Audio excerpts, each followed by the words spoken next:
Special guest on the phone today. Pretty excited about this, actually. I know Dodge is, too. Felice Herrig is on the Ultimate Fighter season. Yes? Herrig. Herrig. Herrig. There's no N in my name. I didn't say that. You're not a herring. I know. You're not a fish. I'm not a fish. I'm not a fish. Felice Herrig. I have a stuffy nose. I'm sorry. I'm getting over a cold. I'm looking directly at your name. I see that there is no N. Oh, cute. Yeah. On season 20 of The Ultimate Fighter, the first ever full season with all women, which is kind of a landmark thing for the UFC, considering Dana White said there would never be women in the UFC, and now there's 2 divisions of women in the UFC, and the first ever Ultimate Fighter full of women. So how do you feel being on this landmark season? It's kind of one of those things where it's surreal because it's getting involved in the sport.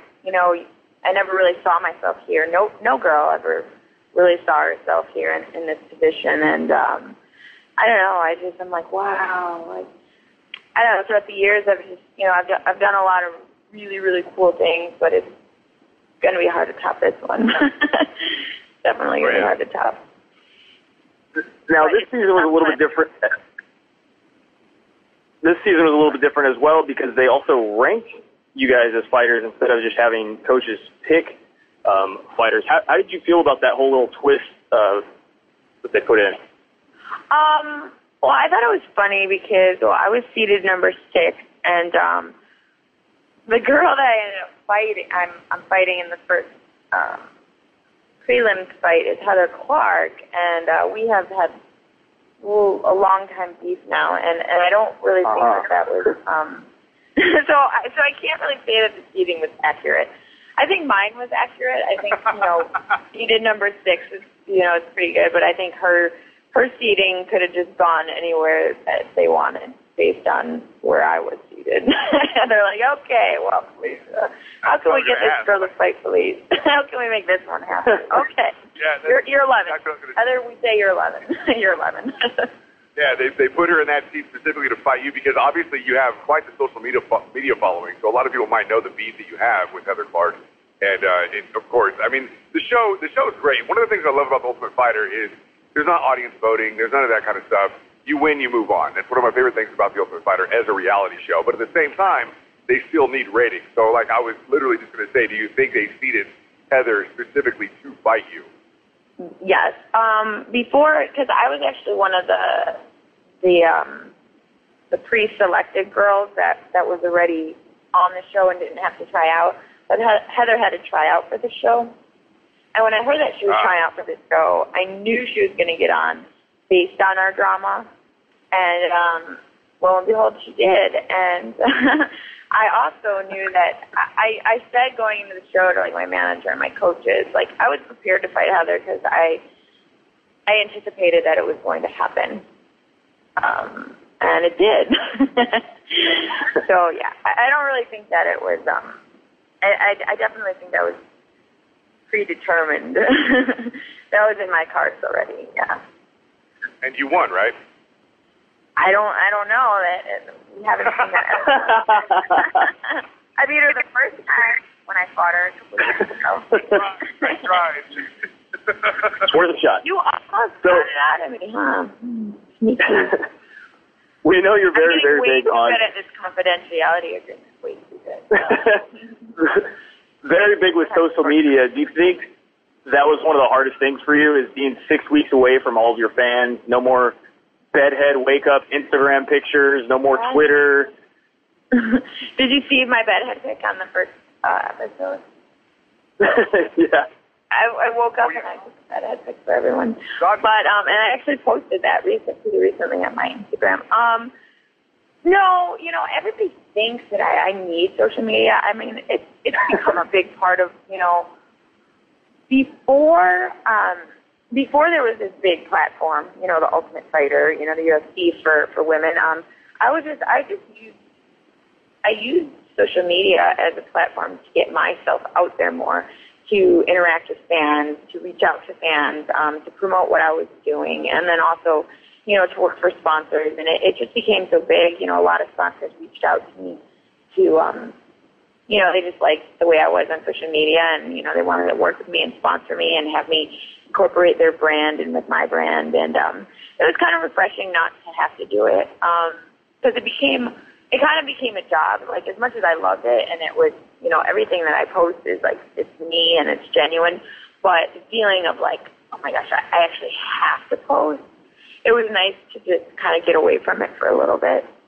The thing I miss most is just like, you know, family and friends, like just actually like interactions with people that I actually really, you know and care about. Not that I don't care about my fans, I do care about my social media fans, but it's just different, you know. I didn't really miss not being on it. Oh, of course, the first thing I did when I got off the show was tweet, though. So of course, when I got my phone back, I'm back. From it, and then you got to jump back on it. But social media has its ups and downs. It's a great way to self-promote, but at the same time, you have to deal with, I mean, you especially. I don't deal with any creepers. I wish I dealt with creepers. It would make me care about myself. I don't know if Dodge has creepers or not. I'm pretty sure Dodge has 1 or 2 creepers. But what about you? What's the creepiest message that you've ever gotten? Oh, I get all kinds of creepy messages. I actually have this thing called Creepy Message of the Day. Just randomly. I mean, I have so many in my vault of creepy messages. Usually, one about my feet. Like, people are like, "Can I please smell your stinky feet?" and then put them in my mouth and then wash them. And I'm like, oh, what? What's this obsession with my feet? Like, apparently, in the community, for people who have foot obsessions, I have like really beautiful feet. I even have a wiki feet page. I didn't make it, by the way. So if you're ever bored and you want to check out my wiki feet page, by all means. But those are weird ones, and then people just, you know, be like, "Oh, can you sit on my face?" And you know, like, there's always like, "Hey, please, I would love for you to put me in balls." It's hard to like, I get weird ones, like real weird. I'm like, who does that? And then I get guys who send me pictures of their man junk, you know, their little man junk. Why did I do that? I don't know. And then they send me pictures flexing. And this one guy, actually, that reminds me, I'm going to post this today just for you guys. This guy, he sends me a picture of him, like, throwing a sandbag. I'm like, what is this? Like, this is creepy because he's, like, trying. Oh, my gosh, this is the best one ever I got. This guy made me a video. He's in, like, this mask, and, like, it looks like he's in a dungeon in his basement, and he does, like, does this kind of capoeira shit, and then he's, like, kicking the bag, but he's, like, not being tough at all, but he thinks he's being tough, and he thinks he's, like, impressing me, and then, like, at the end, it's about, yeah, I'm the man, I'm shit, I just impressed you. If I didn't before, I did now, and it was, like, they're very comical. It's my comical relief. Little do they know that they're really just entertaining. They're not impressing me. So I need to edit my video then before I send it. Apparently. Take the mask off. First off, there's a wiki feet thing. I didn't know there was a wiki feet. I'm gonna have to look that up now. That's weird to me. But also, I have a goal in life. My new goal in life is to get on your weird message of the day. So you're going to start seeing a lot of very awkward messages from me in order to have features. That's my goal. It's got to be really weird, because I get a lot of weird messages. But now I'm starting to think that that's people's goals, is to just get on my weird message of the day. Mine now. I'm all over it. I'm already thinking of what kind of weird shit I can do to get on your weird messages. I tend to post the ones from my Facebook fan page more than the ones on Twitter. You know why? Because I usually, like, wherever the message is, I try not to post it on that media outlet. I don't want them to see it. I'm like, oh, I'm so mean. But I'm like, oh, I don't want this creeper to see that I'm calling him a creeper. So he messaged me. I'm just not going to post it on my Facebook fan page. I'm just going to post it on Instagram and Score and Twitter. You got to believe if they're following one, they're following them all. Yeah, I know. Of course, if they're that creepy too. But not all of them. Like, I think the creeps come out in Facebook, because that's like a universal thing. Like, everybody's on Facebook. You know, not everybody's on Twitter so much. Not everybody's on Instagram so much. But I think that the guys that live in their basements, like mom's basements, are definitely more Facebook guys. For sure. So, I mean, everyone. Okay. We see a lot of your weigh-in costumes and your Halloween costumes have been floating around the internet for a long time. So, can you give us a sneak preview? What's this Halloween going to be? Well, I always do cosplay. I'll give you one hint, and I haven't told anybody. Villain. We'll take it. Is that a good one? That's a good one. That's a really good hint, and you weren't even excited. No, he didn't hear it. What did you say? I didn't quite hear it. Oh, exactly. Villain. Villain. Going to be a villain? I'm going Harley Quinn. Harley Quinn. That's not a bad guess at all. I also go with, I pay attention, like, people really get all into my costumes and my themes and all that, and so I've really based this year's, well, I have two costumes, of course, because I'm going to go to more than one party, of course. Halloween party. I actually might get a third one, but the two that I have are really awesome, and I go based on, like, kind of like what the fans want to see, like what from, like, previous years, the fans are like, oh, you gotta do this, you gotta do this, you gotta do this. So I don't think anyone will be disappointed. So Dodge is going Harley Quinn. I'm gonna go. I'm gonna guess Mystique. I don't know. I'm not gonna tell you guys if you're right or not. Gonna have to wait and see. Just like I'm not gonna tell you if I won the show or if I beat Heather Clark, or I'm not gonna tell you any of that stuff. So. Well, you don't know if you won the show because the finale hasn't happened, but you might have beat Heather Clark. Well, at least you're doing your research.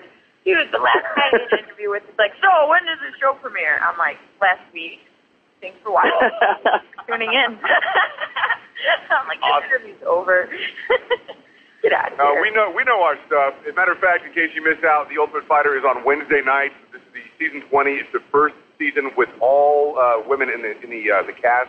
And there will be the first time a champion will be crowned at the end of the season as well. Felice Herrig is one of the people on there that is going to be fighting. She has not fought yet. You have to keep watching to see when she does fight. Who knows? We could be talking to the future champion of the strawweight division in the UFC, which is awesome. One more question before we let you go. Felice, I know you're busy. I'm sorry to keep you for so long.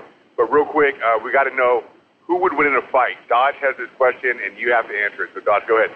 All right, so who wins in a fight? A bear with machine guns for hands and feet, or a pterodactyl that poops chainsaws?